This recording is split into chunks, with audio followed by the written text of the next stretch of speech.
The Thermal Belt Rail Trail is a recently completed project. We're still buttoning up a few things with our contractor on some punch list items.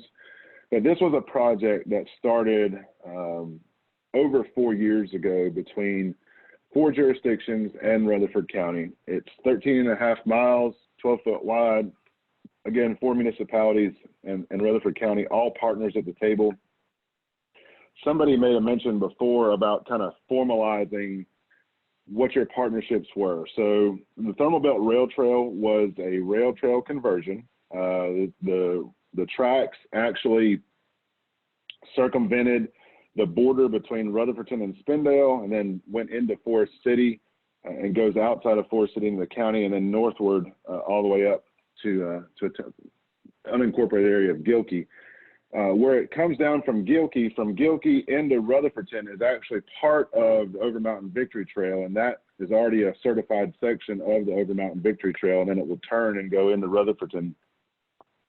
But the trail still had the active rail bed there, and the towns were able to secure the rights to the rail bed, get that federally rail banked, and then begin working on a master plan to put this in place. I would say from the early on part of that, because there were 4 jurisdictions, 4 elected bodies, and our county commissioners involved, it was important for us to establish an interlocal working agreement for 2 reasons. And that agreement kind of handled 2 things. One, it handled what we were doing as trail partners during the planning phase and the construction phase of the project. And it now has turned into allowing us to begin looking at how we manage this trail system long term. So there were 2 components to that interlocal at the beginning. It also established clear priorities for each jurisdiction to have some individual approach to the trail, but on a cohesive level. And that's a little, that's a nice way to say that, because we had some interesting folks that came in from the outside, or political folks that came in to kind of put their will there, but we were able to establish that through that interlocal agreement to ensure that each town had a voice, but that we collectively worked together. We also knew early on with our ability, each one of the towns pretty much are small staffs, small towns. Forest City is our biggest town along the trail. They're at a population of about 7,500. They are the only jurisdiction on the trail that has a full-time planning staff. I think they have 2 planners down there, but we didn't have the internal capacity to lead the full planning effort of the trail. We knew that early on. And so the interlocal agreement established our ability to seek outside help for that master plan. So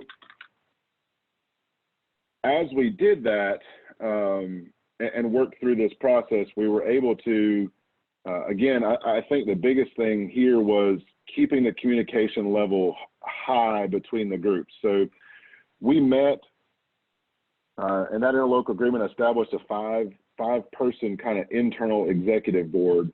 It happened to be made up of all of the town managers and the county manager.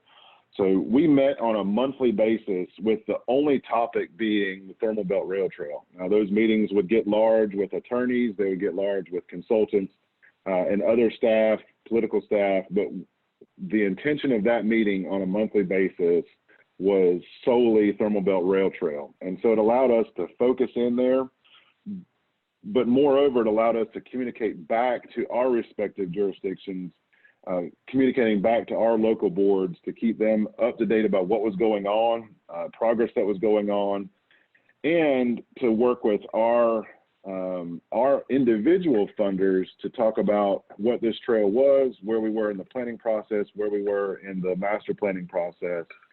And that, at the end of the day, allowed us to be recipient of a $4.5 million local foundation grant. And I think holistically, because we were so good with the way that we communicated about what was going on here. I don't think if we tried to do this ourselves, I think if we were not communicating internally and then allowing those internal communications to externally communicate in a proper manner, I don't think we would have been able to get the level of funding that we got for this trail system. I will say one of the hardest things that we had to overcome was just the ability to work together. We're talking about 3 towns that share jurisdictional borders. We historically have had issues over the years. I would say anybody that's representing a small town or is in county government that's listening can understand maybe 1 or 2 of their jurisdictions that maybe haven't seen eye to eye on things. And so bringing all 4 of us together from the jurisdictions and the county to establish kind of clear goals, clear priorities, those were some of the things that we had to do from the beginning. We had to think through what our goals were, how we wanted to incorporate this, and what we wanted to highlight. We had the OVT. We had a Beckler Mint, which was a historic site just north of Rutherfordton. How we wanted the trail to come together. So I think from our standpoint, it was putting together what our goals and objectives were, knowing early on what we were set out to do, and knowing that each community had a part of that, that we weren't going to be relying on another community to be the ones that were putting our, future amenities or our trail construction. We were cohesive in the fact that we wanted to ensure the trail, but we also wanted to have our own individual identity.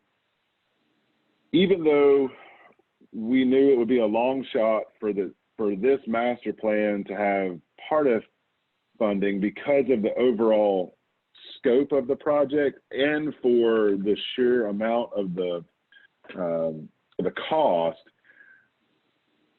we wanted to make sure, because we were crossing so many jurisdictions, that we had active community participation. So we had multiple surveys. These are some of the results of the early on surveys where we were trying to figure out at that point, what were some of the things that our community wanted to see along the trail? What did they anticipate seeing along the trail?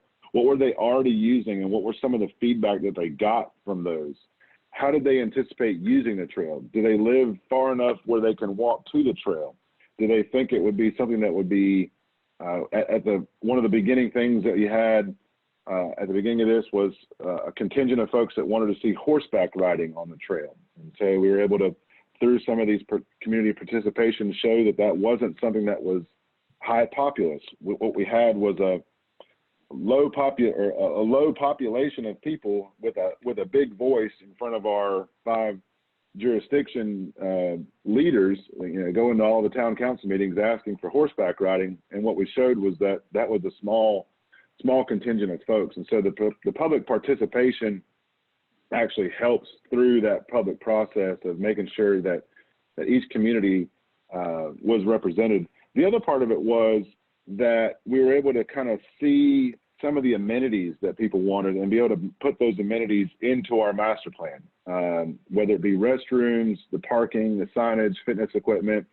The town of Forest City, through some of this process, was able to get a Part F grant in I think it was the 2018 funding cycle. And they are doing some fitness equipment. They're doing some benches and shade structures along their section. But then through another partnership, we have a regional water authority. And you can see kind of one of the things we wanted to see here was water fountains. Well, when we shared this with the water authority, they now have a process where over the next 3 years, they're installing at their cost water fountains along the entire trail section. And those water fountains are for our 2-legged friends and our 4-legged friends. But I think, again, without having that public input, without being able to share this, we weren't able to have the success that we had. I would say the other part of this partnership is that we were able to split the cost on everything 5 ways. Again, we're small towns, we're rural in nature. We don't have large bankrolls to take on huge projects. And so by looking at this cohesively across all 5 jurisdictions, we were able to share the cost of the master plan. That master plan was then able to secure what the funding would be. And again, having the plan, having the funding allowed us to get a local a local grant to be able to install the entire trail. Kind of going through some of these slides real quick. A lot of the times we would get, I'll say just some pitfalls of working with 3 other towns in our county was getting stuck in those branding conversations. The branding was important. The branding allowed us to have a cohesive thermal belt rail trail, but just some of those intricacies of making sure that the branding was pulled off in a way that pleased 5 local government managers, 5 local government boards, and all of their respective advisory boards was a little challenging. Thank goodness we had a local firm who was committed to making sure that this went through, but we spent a good amount of time making this process open, making sure that everybody's voice was heard. And at the end of the day, what that means for our community is that we are the Thermal Belt Rail Trail, 13.5 miles. We're not the Overmountain Victory Trail for the 1st mile, the Ruth Railroad Trail for the 2nd mile, the Rutherfordton Purple Martin for the 3rd mile, the Spindale Spin Trail, and the Forest City, Burnt Chimney Trail. The interlocal also established our ability to look at what those amenities were and have some cohesiveness about what the amenities were. Visitors and community members, they could care less where they are along that trail or where they are in that process, but there needs to be a cohesive set of amenities, a cohesive set of rules and branding so that when we bring folks in, that they can understand where they are on the trail system and not worry about, am I in Forest City, am I in Spindale, am I in Rutherfordton? Those are important from a marketing standpoint and a little bit of community things, but for the trail and the trail user, we wanted to make sure that all that was taken care of.